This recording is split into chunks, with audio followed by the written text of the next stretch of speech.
Bienvenue au Muséum d'Histoire Naturelle de Nantes. Je vous emmène faire un voyage dans le temps à la rencontre de nos ancêtres les plus lointains, les tout premiers habitants de notre région.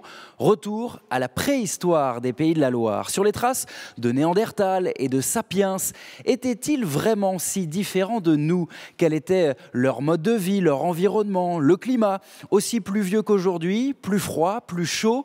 Désormais, les archéologues ont des réponses à nous apporter pour déconstruire aussi quelques clichés. C'est ce qu'on va faire dans un instant avec mes invités. Mais d'abord, tour d'horizon des principaux sites préhistoriques et archéologiques en Pays de la Loire, quand la science nous permet de mieux comprendre qui on est et d'où on vient. C'est un récit signé Sandrine Gadet et Nicolas Guilbault.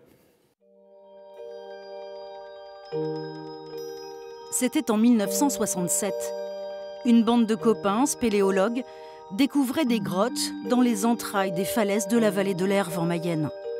Des grottes ornées, quand le monde scientifique prétendait alors qu'il n'en existait aucune au nord de la Loire.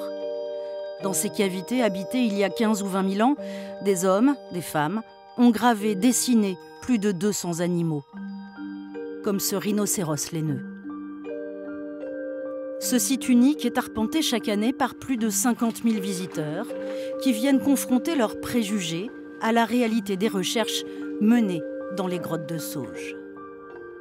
Ils ont énormément d'idées reçues, comme quoi, déjà le terme d'homme des cavernes, qui est totalement faux. On ne vivait pas dans les grottes, peut-être pour se protéger, mais on préférait vivre à l'entrée. La chasse au mammouth également, on ne chassait pas le mammouth, trop gros. Voilà, donc vraiment, tout le long de la visite, c'est des surprises. Et moi, ce que je préfère, démonter les idées reçues pour qu'ensuite ils ressortent de la visite en ayant appris de nouvelles choses. Chaque campagne de fouilles menée par les archéologues permet de se familiariser avec les civilisations qui nous ont précédés. Les vestiges, qu'ils soient mobiliers ou humains, nous donnent à remonter le fil de notre histoire, à mieux la connaître. Grâce aux dernières découvertes, on en sait plus sur les modes de circulation, les échanges commerciaux qui avaient cours dans la région du 1er siècle avant notre ère au 18e siècle, que ce soit sur terre, dans les marais ou ici sur la Loire. Autant de preuves qui viennent confirmer les écrits ou les images qui nous sont parvenues. L'archéologie permet aussi souvent de battre en brèche ce que nous croyons savoir. Ainsi, à Mauves-sur-Loire, ces fouilles au pied de l'église ont mis à nu une centaine de sépultures. Le chantier a surtout permis de dater avec précision la fondation du bourg. Elle remonte au 8e siècle et non au 11e, comme on le pensait jusqu'ici. Les études des squelettes vont par ailleurs permettre d'en savoir plus sur le quotidien des habitants au Moyen-Âge. On peut avoir des informations sur ce qu'ils mangeaient en observant les os. Donc ça, c'est le métier des archéo-anthropologues. Ils vont pouvoir déterminer si les gens étaient bien alimentés ou mal alimentés, s'ils mangeaient plutôt des céréales, éventuellement s'ils mangeaient plus de poissons que de viande, avec certaines analyses spécifiques. Les fouilles archéologiques sont un formidable vecteur de transmission et de pédagogie. Elles éclairent encore aujourd'hui notre histoire de manière scientifique, loin des fantasmes et des interprétations idéologiques. Les découvertes, qu'elles soient exposées dans des musées ou encore visibles en pleine nature, comme ces empreintes de dinosaures fixées dans la roche à Talmont-Saint-Hilaire en Vendée, toutes ces traces de notre passé, de notre bien commun, sont toujours plébiscitées par le public. Et voilà donc pour ce bel hommage à l'archéologie régionale. Bonjour Philippe Guillet. Bonjour. Vous êtes le directeur de ce muséum. Merci de nous accueillir. On est un petit peu ici, chez vous. Isabelle Bollard-Reynaud, vous êtes la conservatrice régionale de l'archéologie pour le ministère de la Culture en Pays de la Loire. Bonjour. Bonjour. Et à vos côtés, Sylvain Soriano, vous êtes archéologue, directeur de recherche au CNRS et vous avez fouillé un des sites majeurs des Pays de la Loire qui s'appelle Rocampaille dans le Maine-et-Loire. C'est un peuplement de Néandertal et vous nous direz dans un instant ce que vous avez retenu de cette campagne de fouilles. Bonjour et merci. Bonjour. À tous les trois. D'abord, peut-être une question à l'échelle régionale. Est-ce que c'est une terre d'archéologie, les Pays de la Loire? On fouille beaucoup dans notre région? Le territoire est densément peuplé depuis les périodes les plus lointaines jusqu'à nos jours. Alors oui, on fouille beaucoup, ou on fouille en tout cas. On réalise à peu près 140 diagnostics archéologiques par an, une quarantaine de fouilles archéologiques auxquelles on peut ajouter une dizaine de fouilles programmées. Et Sylvain Soriano, quand on regarde ce petit résumé, on a l'impression qu'on fouille beaucoup sur les époques gallo-romaines, le Moyen-Âge, peut-être moins sur la préhistoire. Est-ce qu'on trouve moins de choses sur l'histoire plus ancienne ? Alors c'est une réalité, puisque plus on remonte le temps, moins les vestiges sont susceptibles d'être conservés. Le temps passe et érode tout lentement notre histoire. Et effectivement, proportionnellement, on fouille beaucoup moins de sites paléolithiques que de sites appartenant aux périodes plus récentes. Par rapport aux régions voisines aussi, c'est le cas ? Alors la proportion est à peu près la même dans toutes les régions. Isabelle Bollard-Reynaud, pourquoi on fouille finalement ? À quel moment on décide, tiens, à cet endroit-là, on va voir ce qu'il y a sous le sol ? Alors on fouille en archéologie préventive parce qu'il y a un aménagement.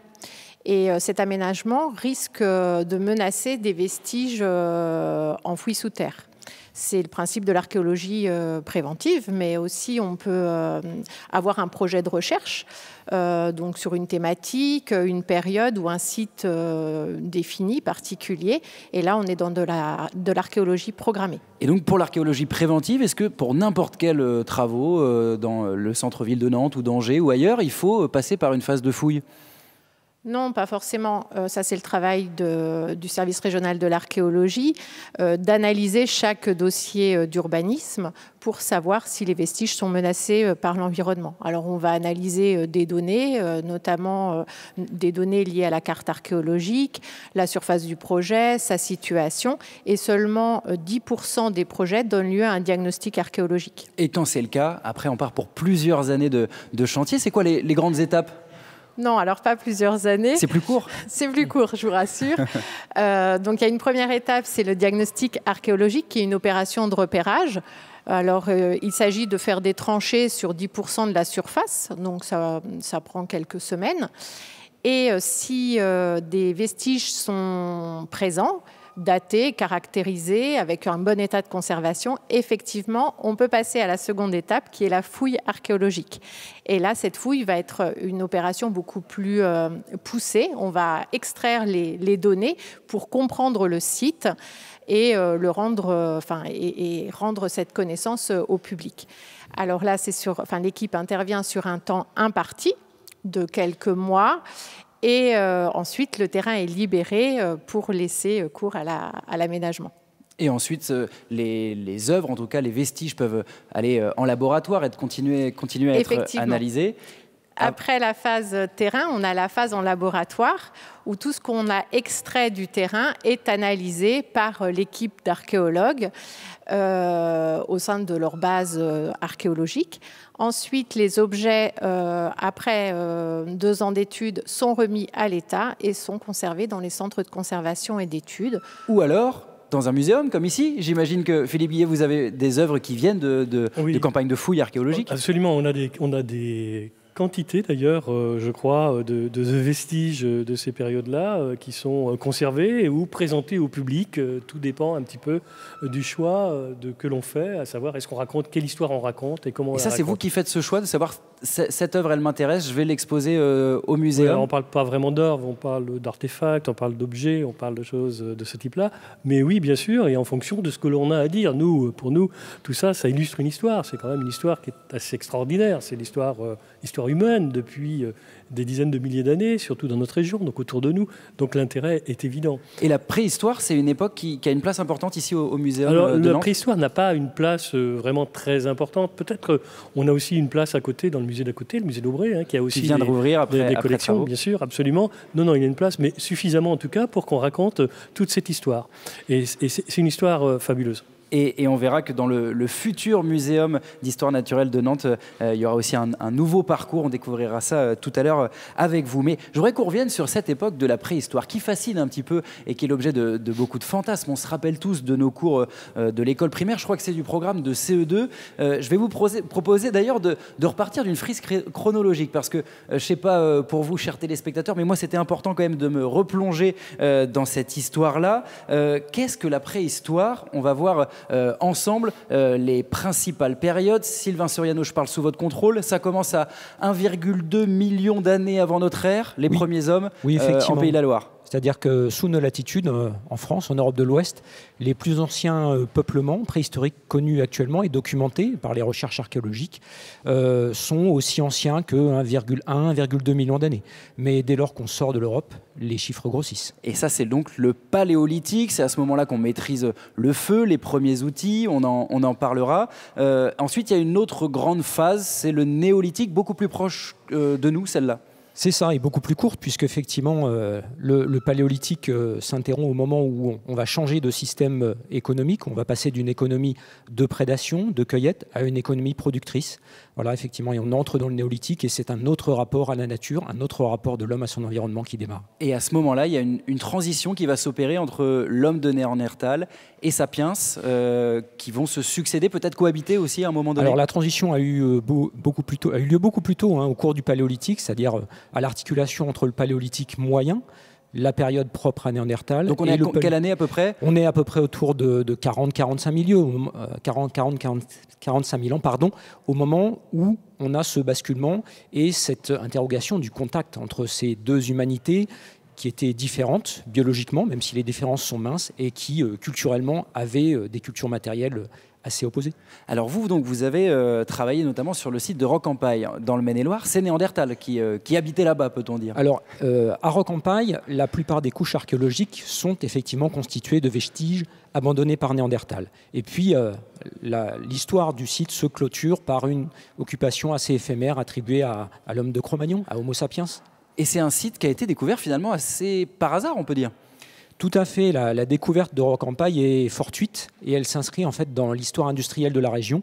C'est en périphérie de l'exploitation d'une carrière de calcaire qui alimentait les fours à chaux que des ouvriers ont exhumé de terre des outils en pierre taillée et des ossements de la grande faune fossile, du renne en particulier. Et on se trouve à côté de Chalonnes-sur-Loire aujourd'hui. Isabelle Bollareno, c'est un des sites majeurs de notre région sur lequel Sylvain Soriano a travaillé. Oui, c'est un site majeur. Malheureusement, pour cette période, on a très peu d'investigations. Les gisements sont peu détectés et ça fait de ce site vraiment quelque chose de très particulier avec les grottes de la vallée de l'Herve, qui est un autre site de la préhistoire qui sont importants pour notre région. Et Sylvain Soriano, la vôtre a duré 4 ans, je crois, entre 2014 et 2018, la dernière campagne. Qu'est-ce que vous retenez scientifiquement ? Qu'est-ce que vous avez appris à Rocampaille ? Alors, à Rocampaille, ce qui apparaît intéressant, c'est-à-dire en fait le gain de connaissance par rapport à ce qu'on connaissait du site avant nos propres recherches. Bon, je rappelle que le site a été fouillé pendant plusieurs années par une figure de l'archéologie locale, le docteur Gruet, au début des années 40-50. On va voir sur les archives, hein, c'est lui qui a fait... Donc il y a des photos en noir et blanc, ça c'est la première époque, et les vôtres sont ensuite en couleur. C'est ça. Et en fait, le gain majeur, c'est un gain de chronologie et de compréhension de la dynamique de formation du site, et quels sont effectivement les facteurs qui ont contribué à ce qu'il soit préservé et que l'on y trouve des couches archéologiques riches et qui couvrent plusieurs dizaines de millénaires de l'histoire de Néandertal. Et il y avait combien de personnes qui vivaient là à Rocampaille ?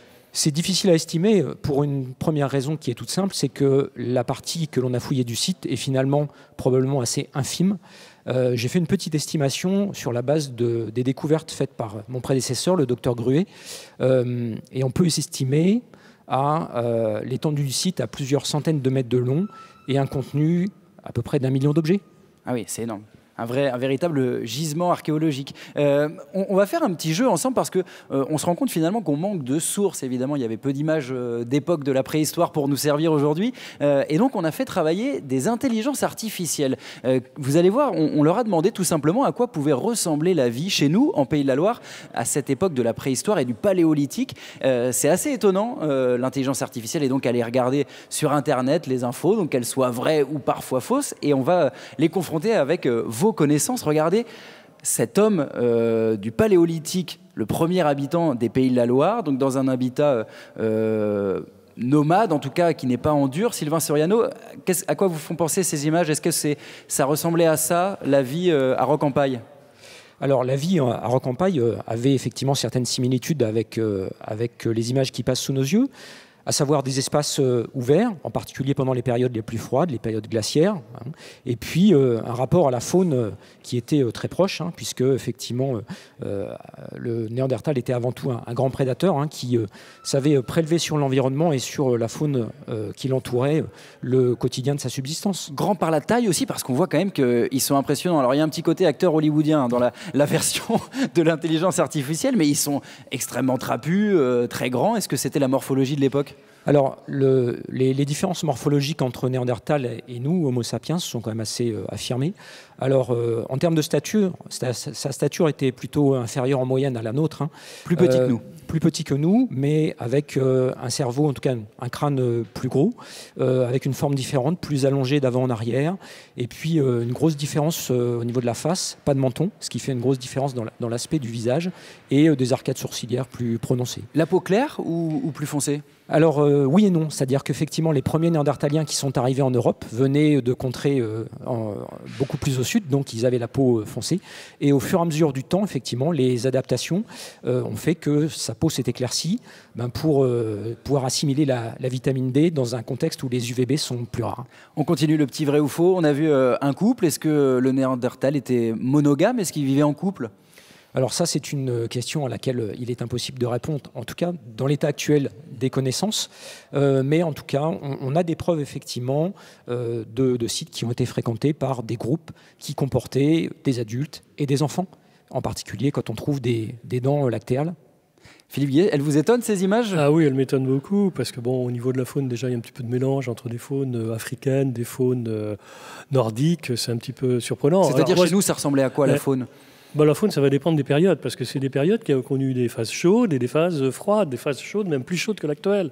Donc la faune s'est adaptée. Donc on avait des faunes, évidemment, qu'on ne trouve plus maintenant. On a l'impression qu'il fait plus froid, là, sur les images, ils sont bien couverts. Ils ont choisi des faunes plus froides. Alors moi, ce que je veux dire, c'est que par rapport à l'IA, je pense que nos dessinateurs qui sont spécialisés en préhistoire, et à Nantes, on a Éric Lebrun, qui est quand même un fameux dessinateur. Ils font du meilleur travail. Hein. Oui, ils font du meilleur travail. Ils travaillent avec les scientifiques de façon très proche. Alors la question posée aussi par l'IA, c'est savoir quels sont les paramètres qu'on a rentrés. Exactement. Là, on lui a demandé l'environnement d'un homme vivant en Pays de la Loire à l'époque du Paléolithique. Donc la demande est très large. Sur la faune, peut-être un mot. On dit qu'il chassait le renne, notamment. C'est le cas. C'est des tribus nomades qui chassaient le renne entre Nantes et Angers. Alors effectivement, sur le site de Rocampaille, donc quasiment toutes les couches archéologiques qui sont attribuées au Paléolithique moyen, Néandertal a chassé principalement le renne. Parce que la plupart de ces couches correspondent à des environnements qui sont des environnements glaciaires ou périglaciaires, avec le renne qui est l'animal phare effectivement de ces steppes périglaciaires. Et ils ne vivaient pas forcément là où on vit aujourd'hui, c'est-à-dire que Nantes, Angers n'existaient pas, mais ils ne se sont pas forcément installés là où les villes ont vu le jour plus tard.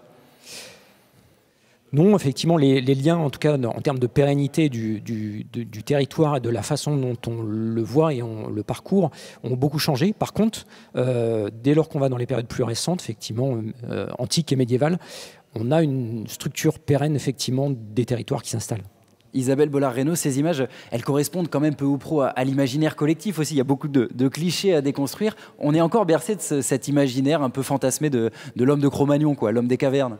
Oui, les images clichés, on les a pour toutes les périodes et c'est pour ça que l'archéologie, la recherche au quotidien est importante. L'archéologie préventive donc a débuté avec la loi de 2001 et elle a renouvelé totalement nos connaissances sur les périodes gauloises et l'époque médiévale notamment, et on a pu détruire comme ça certains clichés. Mais bon, il reste assez persistant quand même. Vous parliez, Philippe Guillet, tout à l'heure du climat. Alors, il y a eu un réchauffement climatique, probablement déjà à cette époque-là. On le connaît aujourd'hui pour d'autres raisons, qu'on appelle l'anthropocène, hein, la main de l'homme, pour le coup, sur le climat. Je voudrais qu'on regarde ensemble des images, parce que ce changement de notre climat et de nos paysages, il fragilise probablement certains sites archéologiques. Il en met au jour de nouveaux. C'est le cas, par exemple, à l'Île-Dieu, où on a fait ces découvertes récemment. Je vous laisse regarder ces images, on en parle juste après. L'hiver dernier, lors d'une balade en famille, cet habitant de l'Île-Dieu fait une découverte le long de cette plage. La forme était vraiment ronde comme un galet de plage, mais blanc, quoi. J'ai cru voir un boulet de canon à pierre. C'est pour ça que je me suis permis de le retirer pour ne pas le perdre, si jamais la mer vient à grignoter. Et en fait, c'était un crâne. Un ossement mis à jour par l'érosion naturelle de l'océan au lendemain d'une grande marée. Le jeune homme prévient alors Annabelle Chauviteau, l'archéologue de la commune.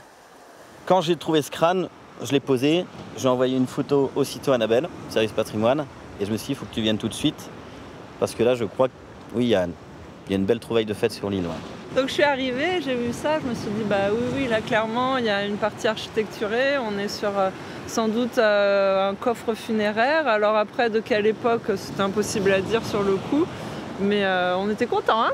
Ouais. Et il y a de quoi. La datation du crâne révèle qu'il s'agit d'un homme de l'âge du bronze, daté d'il y a 3600 ans. Mais ce qui vient d'être découvert par la mer peut aussi être à nouveau englouti. Voilà, extrait d'un reportage qu'on a diffusé il y a quelques mois. Isabelle Bollareno, ça arrive encore des découvertes fortuites comme ça? Oui, surtout après les tempêtes, les tempêtes que l'on a eues la semaine dernière. Le patrimoine archéologique est menacé par ces changements climatiques et depuis quelques années, on a de nombreuses découvertes fortuites. C'est un nouvel enjeu pour l'archéologie. Et là, le service régional de l'archéologie travaille en étroite collaboration avec différents partenaires, les collectivités territoriales, les bénévoles, mais aussi les passants, comme on vient de le voir dans le reportage. Il faut agir très vite dans ces cas-là aussi pour préserver et sauver ce qui peut l'être. Il y a un travail d'information qui est très important aussi. Hein, ouais, auprès du grand public, tout à fait. Ouais. Philippe Guillet, ce changement climatique, cet effondrement aussi de la biodiversité, il sera au cœur, j'en parlais tout à l'heure, du projet de futur muséum d'histoire naturelle de Nantes. Il y aura un parcours complètement différent de celui qu'on connaît aujourd'hui. Voilà, donc on est, alors juste pour revenir un tout petit peu en arrière, c'est qu'on est dans un interglaciaire. Il y a eu plusieurs interglaciaires, c'est-à-dire plusieurs périodes plus chaudes dans cette période glaciaire. On est dans un interglaciaire. Ce qui se passe actuellement, c'est qu'on a une amplification des vitesses de réchauffement, de perte de biodiversité. Donc l'objet du futur musée, c'est aussi une question du temps. On va parler du temps long, depuis l'origine de l'univers jusqu'à maintenant, jusqu'à ce que l'homme ait une influence même sur la nature. Et donc, et cette influence, elle se matérialise par des faits qui sont très rapides. La perte de la biodiversité, depuis 40 ans, on observe cet effondrement de la biodiversité. Le climat est en train de changer radicalement. On a quand même des évolutions qui sont très rapides. Il faut quand même s'imaginer, c'est une donnée qui était toujours intéressante à signaler, c'est que quand on est en pleine période glaciaire la plus froide, la température moyenne est de 5 degrés seulement inférieure à celle actuelle. Actuellement, on est à 1,5 degré au-dessus, 1 degré à peine, 1 degré, 1,5 degré. Donc on voit bien que 1,5 degré, c'est déjà considérable, et 1,5 degré sur quelques dizaines d'années. Donc ça joue évidemment énormément sur les questions de biodiversité. Et il y a une mission d'alerte aussi. Il y a une question d'alerte. Donc ça, c'est vraiment l'objet du futur musée, donc d'arriver à parler de tout ça. Et on verra donc les images, à quoi pourra ressembler ce futur muséum qui ouvrira ses portes en 2029 a priori, donc après plusieurs années de travaux, il fermera ses portes à la fin de l'année. Et on attend une œuvre assez exceptionnelle pour accueillir le public, un grand dinosaure, alors qui ne vient pas de chez nous en Pays de la Loire, mais des États-Unis. Oui, qui vient des États-Unis, parce qu'on est le long de la cordillère des montagnes rocheuses. Dans le Wyoming ? Dans le Wyoming, exactement, où il y a une formation qui est assez célèbre pour contenir de grands dinosaures, des restes de nombreux dinosaures. Donc, on est allé fouiller dans le Wyoming. Vous dites ce sont des chercheurs du muséum nantais. Oui, c'est absolument. Vous en faisiez partie ? Bien sûr, tous un peu géologue quand même. C'est tout au moins intéressant d'y être avec un peu de spécialité. Et donc d'aller fouiller dans un ranch privé. On n'est pas sur des terrains publics fédéraux, on est vraiment dans un ranch privé. Et le tout, c'est bien sûr de pouvoir ramener un dinosaure, lequel on ne sait pas encore, on le saura à la fin de la deuxième. Vous en avez trouvé un déjà ? Alors, ce qu'on a trouvé, on ne l'a pas trouvé en entier. C'est qu'il faut qu'on le trouve, il faut qu'on continue à trouver. Alors, c'est des fouilles qui ne sont pas du tout du même type que les fouilles archéologiques qui demandent une précision, un soin particulier. Là, on est soigneux, bien sûr. Mais on travaille surtout après en laboratoire. On va dégager très finement les choses. C'est des choses qui vont nous demander 2 ans ensuite pour préparer. Et ça permet aussi d'éviter d'acheter un dinosaure de cette taille-là. Je crois qu'il n'y a que Paris et Lyon qui ont un dinosaure de cette taille.